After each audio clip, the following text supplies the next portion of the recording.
Hi everyone, it's Olivia from Girlybunches and I'm back to do another video, and in this video I'm going to show you how to do this granny stripe ripple. Really pretty, a little bit complicated on the first row, but after that it's very simple and it's no different to what you would normally do when you're doing any kind of other granny stripe square work. So bear with me, I've had to draw a diagram. It's not my forte. I'm more into the crochet than drawing diagrams, but I think it's probably the best way to explain, because what I want to explain to you is how you can make this wider, because obviously you don't want to just make it this big. You'll probably want to make it into a blanket or a cushion cover or a scarf, you know, whatever you want to do with it. So I've done a lot of sums and horrible diagrams and working out so that I can try and make this easy for you. That was just a nasty glimpse. Easy for you because, like I said, you want to make it bigger. So if we say that this pattern, I'll just get myself a piece of paper here. This pattern that we're looking at here is an M shape. I'm sure you can see that. So the stitches, the pattern number of stitches starts with this repeating. So let me draw the diagram. So this is an M shape. So if I do an M shape, my handwriting is better than that, by the way, but I don't do my M's like that. So yeah, the pattern between the M shape is 29 stitches. If you wish to repeat that, so I'll do another M, and let's do another one while we're at it. So you're going to repeat that 3 times. You will also need to add another 2 lots of 29 stitches, but there's these extra points here which are joining, and those stitches and those areas there require 3 extra stitches each, so we would plus 3 plus 3. Now every base chain would consist of 29 plus 3 if you were going to repeat it, plus 29 plus 3 if you were going to repeat it some more, plus the 29 more that you were going to repeat it by. And every base chain, no matter how many times you repeat this, will always be plus 5. I really hope I haven't put you off, but just stick with me. I'm going to do the crochet bit, the bit that you've all tuned in for, the more interesting bit. But I just wanted to explain that to you with a pen and paper, because I think that was probably the best way that I could have explained that. So for this video I'm going to do just this one M pattern, so that will be 29 stitches plus 5, okay, and I will show you what I mean when we start working on it. So yeah, here's my version of a granny stripe ripple crochet pattern. Please enjoy it, it is worth it, and the first row, like I say, is the worst row. The rest of it is very simple, very easy, and something that you can easily do whilst watching television or whatever it is you like to do when you're crocheting. Okay, right, so let's get on to the interesting crochet bit. Okay, so we've got now 29 chains plus 5, so that's our base row. So to start the pattern off, we're going to be doing these groups of 3 trebles, and if you've seen my other videos, you've seen I've done granny stripe and granny squares, exactly the same thing. So if you're not sure about that, you can go back and have a look at those videos. I'll put links down below, and also just to remind everyone that I use British terminology, and I've done a video about that also, so I've put a link down below to that video in case you don't know the difference. So to start this off, we're going to do a group of 3 trebles into the 6th chain from the hook. Sorry, I'm using a different camera today, so it's getting a bit of used to trying to get it focused for you. So okay, 1, 2, 3, 4, 5, 6. So we're going to do the 3 trebles into that one there.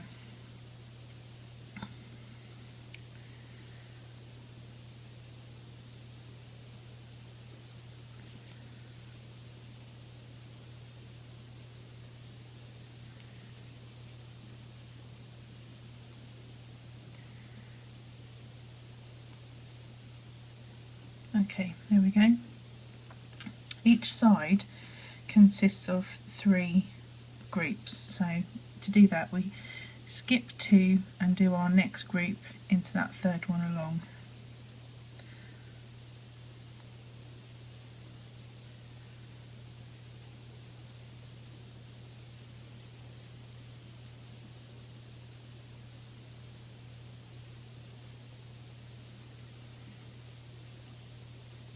Okay, so the next one we're going to do is going to have the 2 lots of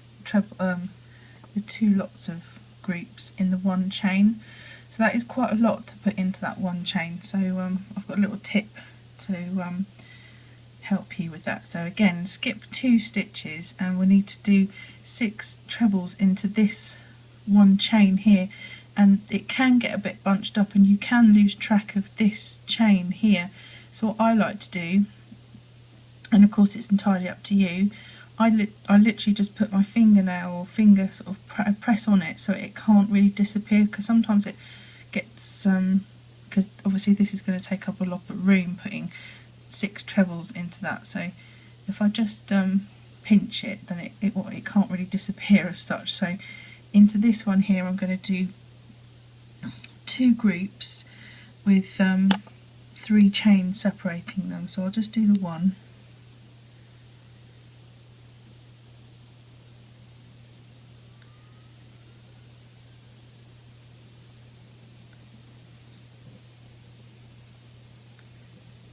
That, and then I do 3 chains, and we do the other group in exactly the same chain down here, so you can see it's getting quite full. Whoops.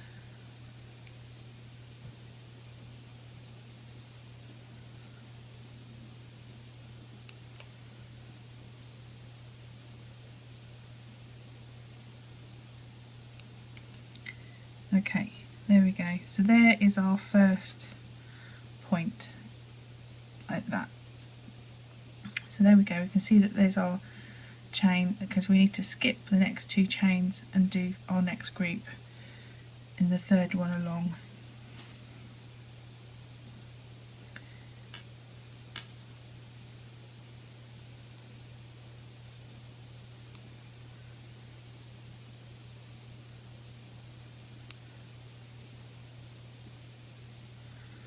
So now you can see easily that we've made our point there,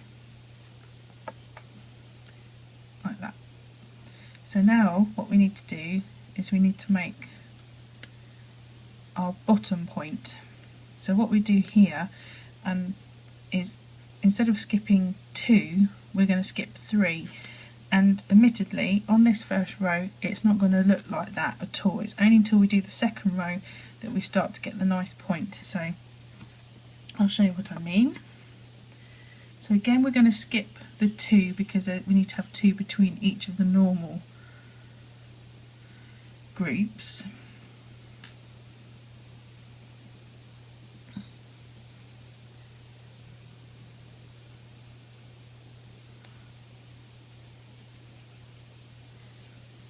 Get some more yarn. And instead of skipping 2 this time, we're going to skip 3. So we've got 1, 2, 3, and we're going to that 4th one along. And let me just do this. Now this one you want to get quite nice tight, that first treble, because that helps it keep it nice and, well, it helps that point form. Not too tight, but don't want it loose either. Okay, so that doesn't look like a point at all, does it? Not like this one. We've got the 3 chains between that, and now we've got the 3 chains between this one, but this really doesn't look like a point because we've got 3 in there between there, 3 chains between there instead of 2. But when we do the second row, you will start to see the difference. So again, we've done these 2. Now we need to do this one here, and then again we're going to do the next point. So let's do that middle one, that middle group. So again we're going to skip 2 and go into that 3rd one.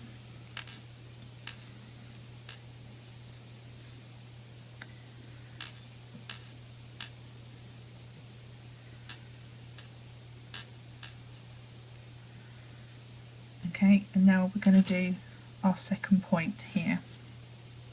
So again, skip 2 and into this one, this third one we're going to do the 6 trebles. So again I'm going to pinch this one here so it doesn't disappear. If you don't do that, and you'll see what I mean. I don't like that actually. Right, I'm going to point something out here. See this? That there is too loose for my liking, so I'm actually going to undo that. And all that was more fingers and thumbs, because I'm trying to film this at the same time and it's not easy sometimes. And what I didn't do was I didn't have the yarn at a nice tension around the hook like that, so it was kind of a bit like that. I mean, it only takes that because that then becomes your top, so I just pulled that yarn a bit tighter around the hook, and that's just me, that's my personal preference, so I'm just going to do that again. The yarn I'm using is actually a cotton, and as you can see it splits quite easily. I mean, it's lovely yarn, don't get me wrong, it's lovely yarn, but it does split and it is very slidey on the hook, which is nice. But if you're a loose crocheter or knitter, it's probably not probably worth remembering that it's easy to get it loose. Can you see now that that's a much nicer gap there? That's just my personal preference of how I work. So anyway, right, so we've done so now we need to do our point. So yeah, so skip those 2, going into this one, and I'm going to pinch this one so it doesn't disappear.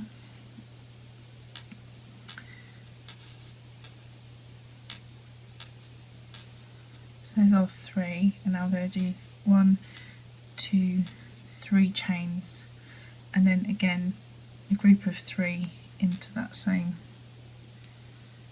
base chain.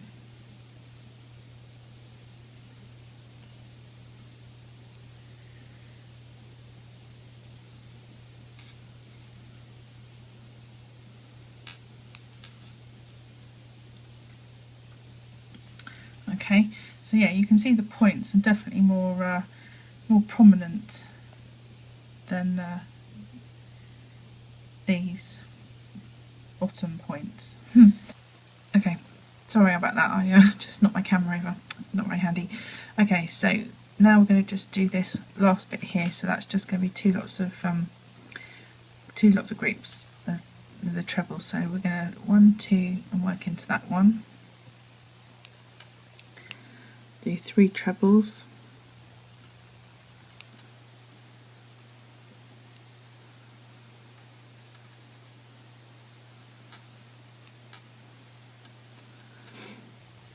and now we've got 1, 2, and we do our last group into the last chain.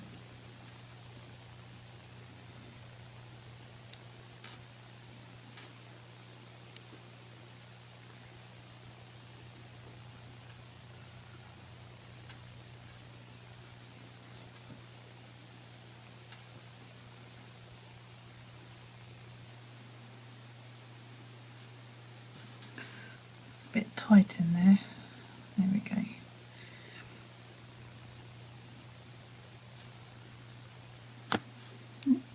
There we go. It will work. Okay, so there we go.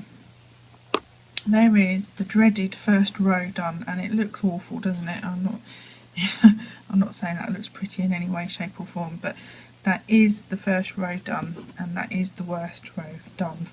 So now what we're going to do, we're going to do chain 4 and that which will bring us up and start just working in these gaps, which is truly the most easiest bit. Now on this, what I've worked out here, we have just 1 treble at each end, and what that does is it actually gives it a nice sort of straight edge, otherwise it will be pointing downward like this, but this is actually going to give a straight edge, which will make it much easier for you to do a nice edging around once you've finished it, if it was going to be a blanket, for example. So let's I'm going to show you how to do that then. Okay, so yeah, like I said, we're going to do chain 4,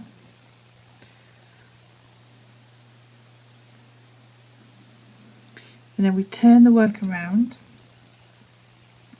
and then we do our group of 3 into that first space there.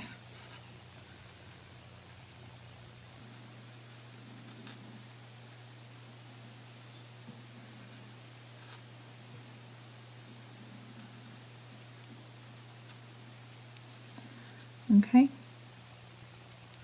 now we're going to do a group of 3 into that space there.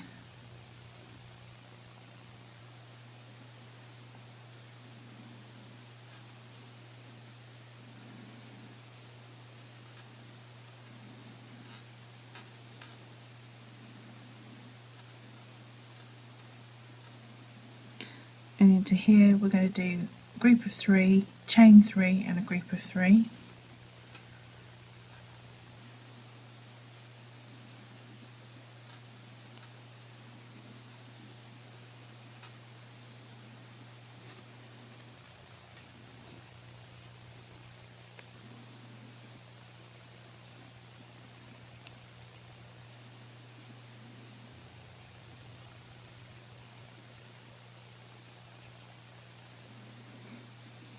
And then we're going to do a group of 3 into there.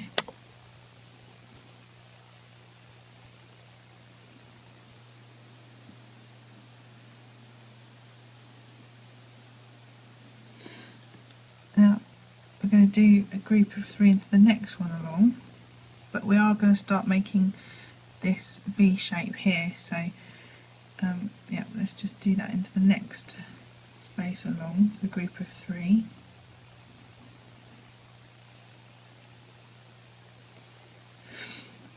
Okay, now we're going to skip this one and work into this one, because this is the one that has the 3 chains between them.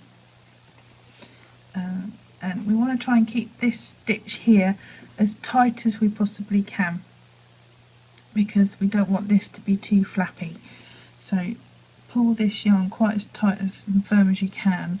If it helps, put your finger behind the hook and hold that stitch, because I want to keep that as tight as I can. It's quite difficult when you're stretching across. It does it all quite simply, easy to stretch, so just holding your finger there can sometimes make that, yeah, that's quite firm, that's quite a nice tight stitch there. So yeah, we can relax again. You don't have to do them all like that, it's just that one that stretches across, and I'll just take the hook out and show you. Because what we're doing is, whoops, we're making this this V point here, and if we can keep this bit here nice and tight, then we can get nice points like here, like we do over here, because now you can see we've actually made that V. That first row doesn't really do much for making that V prominent, but the more rows you do, the more that this V becomes a good shape, a good point, like the first ones that we did. I'll just redo that treble that I undid. And then again we work into that space there.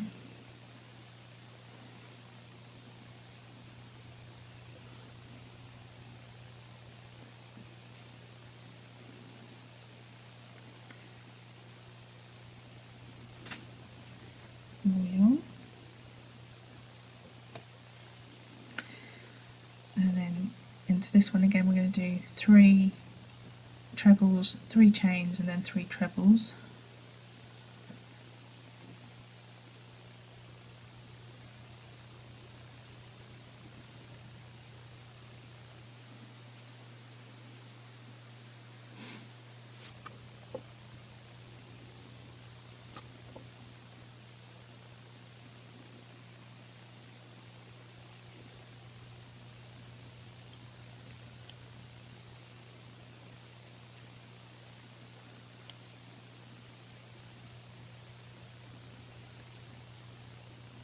And then we're going to work into there.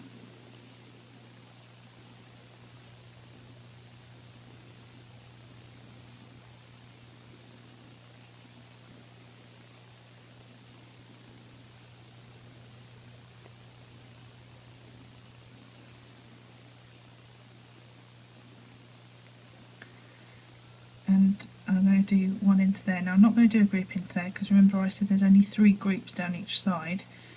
So, whoops.